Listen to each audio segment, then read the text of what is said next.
네, 안녕하세요. 마감 클래스 이관무 전문가입니다. 자, 미증시는 오전보다 오후장이 강한, 그러니까 전약 후강으로 후반이 강한 시장을 보였는데요. 자, 우리 코스피 같은 경우에는 전강 후약으로 후반이 약한 시장을 보여주었습니다. 자, 이렇다 보니까 장중에 추세가 조정이 보이면서 그리고 이 음봉의 모습으로 마감을 했었는데요. 하지만 장 후반 마지막에는 그래도 이 종가 관리가 되면서 아래 꼬리를 확인하는 모습 보여주었습니다. 자, 우선 지수 차트 보면서 마감 상황 살펴보도록 하겠는데요. 자, 코스피 코스닥 양 시장이요. 지수의 아래 꼬리를 만들어냈는데 주요 이평선에 대한 지지를 확인하면서 만들어냈습니다. 지수 차트 한번 보도록 하죠.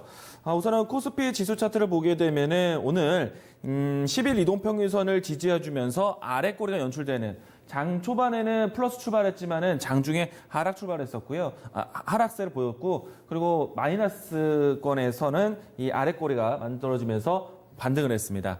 여기에 코스피 같은 경우에는 21선에 대한 지지 흐름이 나왔고요. 빨간색 이동평균선이 22 이동평균선인데 아래 꼬리가 21선까지가 지지 흐름이 나왔다라고 보시면 좋을 것 같습니다. 전체적인 장중 흐름들을 살펴보도록 하겠는데요. 왼쪽에는 코스피, 오른쪽에는 코스닥, 양 시장이 전강 후약으로 시장이 밀렸습니다. 하지만 마지막에요.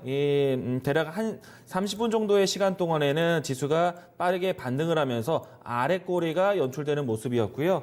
우선은 전체적으로 시장 기류가 빠지는 추세이다 보니까 종목들의 하락세가 어렵게 느껴졌습니다. 다만 이제 증시의 투매 분위기는 없었고 증시가 급락을 보이는 것 또한 아니었다.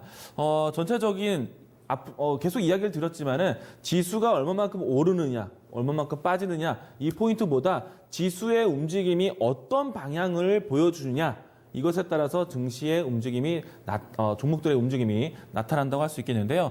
오늘은 전체적으로 빠지는 추세에 대한 방향성을 가지다 보니까 많은 종목들이 올라가는 것이 참 더디었습니다. 자, 그리고 이 전체 섹터의 흐름들이요. 대형주는 잘 지켜지면서 중소형주들이 시장에 대한 방향성을 따르다 보니까 많은 종목들이 좀 심심한 그런 하루를 보냈다 할 수가 있겠고요. 시가총액 상위 종목들에 대한 흐름들 한 번 더 본다라 하면요. 코스피 같은 경우에는 삼성전자와 SK하이닉스는 플러스권에서 마감을 했습니다. 자, 이렇다 보니까 지수의 하락이 큰 투매가 없었습니다. 물론 이제 이 하락으로 마감한 현대차라든지 그리고 LG화학 이와 같은 종목들이 있지만은 전반적으로 보합권에서 강보합권, 약보합권을 형성을 했다. 코스닥 같은 경우에는 대체로 크게 올라간 섹터도 있었습니다. 메디톡스가 오늘 호재와 함께 크게 오름세를 보였었고요. 여기에 휴젤도 마찬가지였고요. 하락을 크게 했다라면 헬리스미스밖에 없는 상황인데 전체적으로 시장에 대한 분위기는 이와 같이 전강 후약으로 밀리다 보니까 대형주, 시가총액 상위 종목들은 멀쩡한데 그러면은 중소형주들이 그런 분위기를 대체로 많이 받아왔다는 얘기입니다. 자, 그리고 전반적인 시장에 대한 수급 자체가 크게 흔들림 없었기 때문에 오늘은 잠시나마 시장에 숨고르게 하는 시장이었다라는 정도만 평가를 해볼 수 있을 것 같습니다.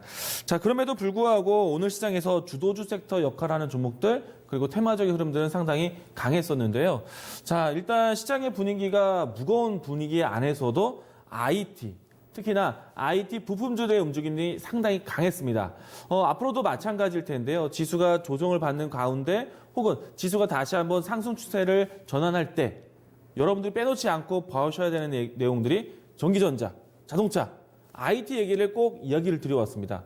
자, 오늘은 그중에서 IT 부품주들이 움직임이 상당히 좋았는데 외국인들의 수급이 전반적으로 이 IT 쪽으로 많이 들어왔습니다. 그리고 쉽게 말씀드리면은 스마트폰 관련된 종목들이 일제히 강한 모습을 보여주었고요. 자, 일단 외국인들의 수급과 그리고 이 전체적으로 강했던 종목들 체크해 보도록 하겠습니다. 자, 우선은 수급을 확인해 보도록 하죠. 오늘 외국인이 이 시장 참여했던 내용들을 살펴보시게 되면요. 코스피 쪽에서는 전기전자 이 섹터로 해서 삼성전자, SK하이닉스 선택과 함께 IT 색깔의 수급이 들어왔다는 것이고요. 코스닥 같은 경우에서도 IT에 대한 의존도가 상당히 높았습니다. 자, 외국인이 전체에서는 매도를 보였지 몰라도 이 IT 종합 차트 그리고 IT 하드웨어, 통신 장비, 반도체, IT 소프트웨어 이와 같은 IT 집중으로만 코스닥 시장을 선택했다. 라고 보시면 되겠고요. 자, 종목들의 움직임도 상당히 편차가 컸습니다. 전반적으로 시장이 많이 떨어져 나왔었는데 IT 색깔에 있는 종목들의 움직임이 상당히 좋았습니다. 우선은 전기전자 파트에서 SK하이닉스, 삼성전자가 포함된 이 업종 섹터를 보도록 하겠는데요. 자, 내용을 천천히 보도록 하죠. 자, 오늘 코리아 서킷부터 해서 이 대덕전자 이와 같이 스마트폰 부품주들이 상당히 강한 모습 보여주었고요. SK하이닉스, 삼성전자도 플러스권이었습니다. 코스닥 같은 경우에는 이와 같은 모습들이 상당히 강했었는데 IT 부품 종목들을 살펴보도록 하죠. 자, 이 내용들을 살피게 되면은 오늘 역시 이 스마트폰 부품주들이 강했구나. 특히나 인터플렉스, KH바텍 이와 같은 종목들이 움직였다라는 거는 이 갤럭시 폴드 관련된 종목, 동시에 아이폰 관련된 종목들, 그리고 가장 큰 종목 안에서는 LG이노텍이 오늘 또 강한 모습 보여줬기 때문에 전반적으로 스마트폰 부품주들이 강했다. 자, 이 모습들은요, 앞으로도 좀 그 추이가 이어질 것으로 보입니다. 자, 오늘 상승뿐만 아니라 지수가 브레이크를 잡아갈 때도 IT, 스마트폰 관련된 종목들이 움직임이 나올 수 있기 때문에 그 안에 있는 종목들 계속해서 추세에 대한 연속성 보시면 되겠고요. 만약에 선택을 한다라면은 이 스마트폰에 대한 새롭게 많이 눈에 띄는 장치들, 카메라 그리고 디스플레이 관련된 종목들을 눈여겨보자 이야기를 드리겠습니다. 자, 우선 대표적인 LG이노텍에 대한 추이를 한 번 더 점검해 보도록 하겠는데요.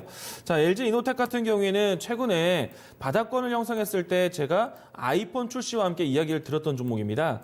자, 그리고 그 추세가 저점이 되고 난 다음에 반등을 보였고요. 지금은 박스권 형태로 해서 지난 이 7월달 고점까지 올라선 모습인데요.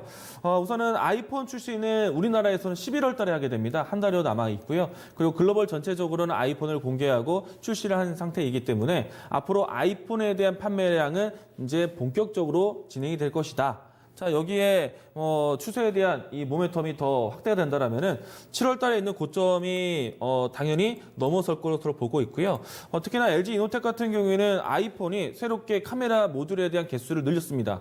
그래서 이 안에서 LG이노텍에 대한 수요도 늘어날 것으로 보고 있기 때문에 그동안에 부진했던 실적도 전환한다라면은 연중 고점 돌파도 가능하다. 가격대로 본다라면은 13만 원대까지는 적어도 들고 가셔야 된다 이야기를 드리도록 하겠습니다. 자, 아이폰 또 갤럭시 새로운 신제품에 대한 출시 이야기 기대감을 해서 IT 부분들이 좋다라는 것, 그리고 지수로 올라갈 때 IT, 물론 이제 앞서에서는 반도체 이야기들 많이 들었는데 이와 같은 섹터들 놓치면 안 되겠습니다. 자, 그리고 시장이 전체적으로 이 테마주 이슈에 상당히 강한 시장인데 오늘 이 바이오 종목들이 어려운 상태에서도 메디톡스, 뉴스와 함께 큰 상승세를 보였습니다. 자, 우선은 메디톡스의 보토스 제품이 중국의 이 허가 심사에 들어가 있는 상태이고요. 그리고 허가에 대한 심사 결과가 11월 달에 발표될 것을 기대하고 있습니다. 자, 만약에요, 오늘 이 뉴스 때문에 급등세를 보이긴 했는데 만약에 11월 달에 허가가 나온다.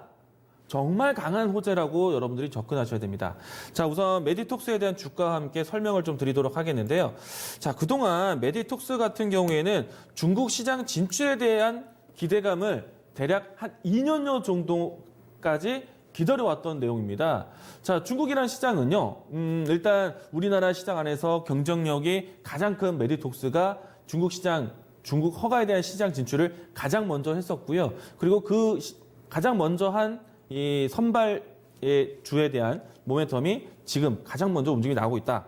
우선은 메디톡스 같은 경우에는 해외 시장 진출이 남미 지역, 또 유럽 지역, 또 미국 지역, 그리고 중국 지역을 가장 크게 모멘텀을 삼고 있는데, 자, 이 내용이 실질적으로 허가 판정이 나온다라면은 정말 큰 강한 상승이 나올 수 있습니다. 자, 오늘 장중에 15%대까지 움직임이 나왔는데 단일 시간 동안에 상한가가 나올 정도로 강한 시세가 될 것이다. 우선은 이 내용들은 이 바닥을 확인하는데 대량의 거래량으로 접근하시면 좋겠고요. 11월 달에 판정 결과가 나올 것으로 보고 있기 때문에 그동안에 충분한 시간 동안 이 하단권에 있는 가격대 천천히 모아가는 전략도 이야기 드리겠습니다. 사실 제가 제약바이오섹터에 대해서 긍정적으로 얘기를 안 합니다. 그런데 메디톡스가 가지고 있는 이 뉴스가 실제로 구현된다라면 정말 강한 시세가 될 것이다. 그동안에 중국에 대한 모멘텀을 오랜 기간 동안 기다렸기 때문에 아주 크게 주가의 모멘텀으로 반영될 것이다. 꼭 기억하시길 바라겠습니다. 자, 다음 주 내일장에 대한 시장 준비를 하도록 하겠는데요. 자, 우선 결국에는요. 미 증시가 올라갔었고 오늘 우리 증시가 플러스 출발을 잘했던 이유. 트럼프 탄핵보다는 트럼프의 공석이 걱정되는 무역 협상에 대한 불확실성, 이 부분들이 해소되는 과정에 큰 관심이 있다. 자, 그래서 이 무역 협상에 대한 기대감이 증시 시장의 가장 큰 영향 요소이기 때문에 어제 트럼프 대통령이 많은 사람들이 생각하는 것보다 일찍 무역 협상, 무역 협의를 잘할 수 있다라는 이야기들을 조금 더 시장에서는 긍정적으로 반영될 것입니다. 그래서 증시에서는 투매를 유발시키는 내용들보다는 계속해서 속도 조절하면서 긍정적인 시각을 보고 있다는 거 이야기 드리도록 하겠고요. 자, 여기에서 다만 우리 증시 같은 경우에는 이평선에 대한 상단, 매물대에 대한 상단을 가지고 있기 때문에 증시 속도 조절이 나온다. 그러면 현금을 가지고 단기 매매 트레이딩 관점을 가져가셔도 좋다. 이야기 드리도록 하겠고요. 일부에서는 주도주 섹터, 반도체, OLED, 자동차, 꼭지고 가고 트레이딩 매매에서는 테마주, 대북주, 돼지열병 관련된 종목들을 데일리 트레이딩 관점으로 대응하시는 것이 필요하다. 이야기를 드리겠습니다. 자, 오늘 마감 클래스 이렇게 정리하도록 하겠습니다.